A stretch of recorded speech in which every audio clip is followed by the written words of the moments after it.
ఇబ్బందులు ఉన్నా కూడా అధిగమించాం, చేశాం. ఇవన్నీ చేసే దిశ స్పిల్వే గేట్స్ అన్ని డిజైన్లు సిద్ధం చేయడం, గేట్లన్నీ ఎక్కడిక్కడ ఎరెక్ట్ చేయడం, ఇవన్నీ కూడా ఎప్పటికప్పుడు పీపీఏ కానీ అదే మరి సిడబ్ల్యూసీ కానీ వాళ్ళందరూ అనుమతులు తీసుకొని ముందుకు పోయే పరిస్థితికి వచ్చాం. నితిన్ గడ్కరీని తీసుకొచ్చాం. నేను అబ్రాడ్ పోతాను నాగ్పూర్కి వెళ్ళాను. అదే దేశగా పనిచేశాం, ఒక పద్ధతి ప్రకారం పనిచేశాం.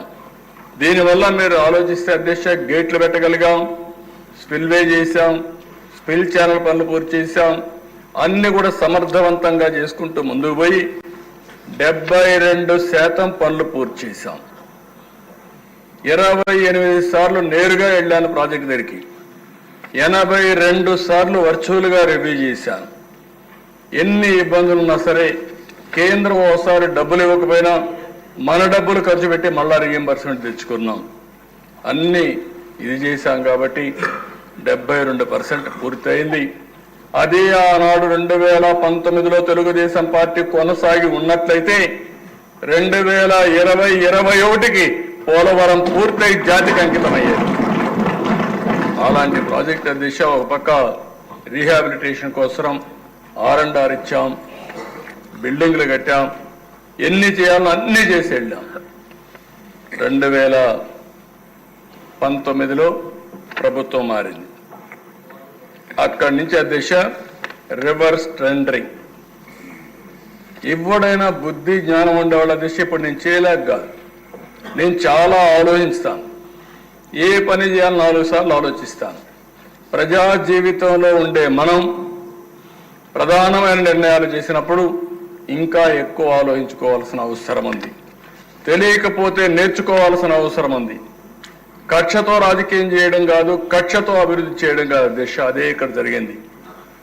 ముఖ్యమంత్రిగా ప్రమాణ స్వీకారం చేస్తూనే అప్పుడే పోలవరం ప్రాజెక్ట్ని ఆపేస్తుందని అనౌన్స్ చేయడం.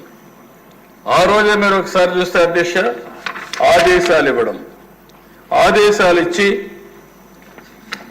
సైట్లో నిర్మాణ సంస్థ ఉంటే దాన్ని ఖాళీ చేయించింది జూలై 29, 2019 నోటీసులు ఇచ్చి ఖాళీ చేయించడం. ఇంకొక పక్కన అధికారులందరినీ మార్చేయడం. కాంట్రాక్టర్ లేడు, అధికారులు లేడు. అధ్యక్ష మీరు ఒకసారి చూస్తే గోదావరి ఉధృతంగా వస్తే 50 లక్షల క్యూసిక్స్ ఆఫ్ వాటర్ డిశ్చార్జ్ వస్తుంది.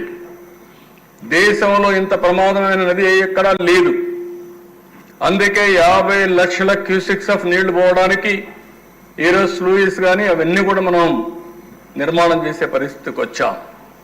అలాంటి ప్రాజెక్ట్ని అంటే అవగాహన రాహిత్యం, మూర్ఖత్వం, చేతగానితనం, అదే మరి విధ్వంసం, ఏదో జరిగిపోయిందని కావాలని దాన్ని అడ్డం పెట్టుకుని ఒక ప్రాజెక్ట్ని నాశనం చేసే పరిస్థితి వచ్చే దిశ 15 నెలల్లో ఆ సైట్లో ఎవరూ లేకుండా చేసే పరిస్థితికి వచ్చారు. 19-20 అక్టోబర్ వరకు ప్రాజెక్టుకు ఎవ్వరు పెద్ద దిక్కు లేదు. ఎవ్వరూ లేకపోతే 20లో పెద్ద ఎత్తున ఆగస్టు, అక్టోబర్లో పెద్ద వరదలు వచ్చాయి. ఆ వరదలన్నీ కూడా డయాఫామ్ వాల్ పైన వెళ్ళాయి. దాంతో పూర్తిగా డయాఫామ్ వాల్ దెబ్బతినింది. దెబ్బతినిందని నిర్ణయించలేకపోయారు. పైన ఏమి కనపడదో చేసే వీళ్ళకు, దెబ్బతిని కింద తినింది. దాన్ని కనపడకపోతే వీళ్ళంతా కూడా ఇది చేస్తే కడాన వీళ్ళ యొక్క అసమర్థత, అవగాహన రాహిత్యం, అవినీతి, కుట్రతో కూడినట్టే ఆలోచన విధానం వల్ల మొత్తం 5 ఏళ్లు మనం కష్టపడిందంతా కూడా సర్వనాశనం అయిపోయింది అధ్యక్ష. సిడబ్ల్యూ సెంట్రల్ వాటర్ కమిషన్ అంత మునుపు అధ్యక్ష పీపీఏ చాలా స్పష్టంగా చెప్పారు, మీరు తొందరపడుతున్నారు, రేపు ప్రాజెక్ట్ని పనిచేస్తే ఏదైనా జరగరాని జరిగితే ఎవరిని బాధ్యులు చేయాలి? మొన్నటి వరకు పనిచేసిన ఓల్డ్ కాంట్రాక్టరా, ఇప్పుడు పనిచేసే న్యూ కాంట్రాక్టరా? ఓల్డ్ కాంట్రాక్టర్ అంటాడు నాకేం సంబంధం అని, న్యూ కాంట్రాక్టర్ అంటే నేను బాగానే చేశాను, పాత వాళ్ళు బాగా పనిచేయదంటారు. కాబట్టి సరైన నిర్ణయం కాదు, తొందరపాటు తగదు, ఆలోచించండి, పెండింగ్ పెట్టండి అంటే పీపీఏ కూడా చెప్పకుండా ఆ రోజు దిశ నిర్ణయం చేసి రాటిఫికేషన్కి పీపీఏకి పంపించారు. అది వాళ్ళు ఏం చేయాలో తెలియకుండా ఈ ప్రజాస్వామ్యంలో దాన్ని వదిలేసే పరిస్థితికి వచ్చారు. ఆ తర్వాత దిశ సెంట్రల్ వాటర్ కమిషన్ ఎవరైతే ఐఐటి హైదరాబాద్ను పంపించి చూడమంటే వాళ్ళు చూసిన తర్వాత మొత్తం డయాఫామ్ వాల్ దెబ్బతిని చెప్పే పరిస్థితికి వచ్చారు.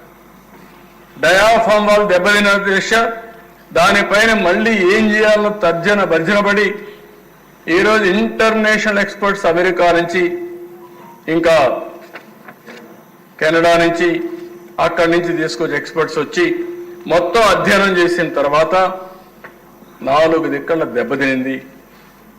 ఆ రోజు 440 కోట్ల రూపాయలతో డయాఫామ్ వాల్ కట్టాం. 4 దిక్కల దెబ్బతినింది. ఇప్పుడు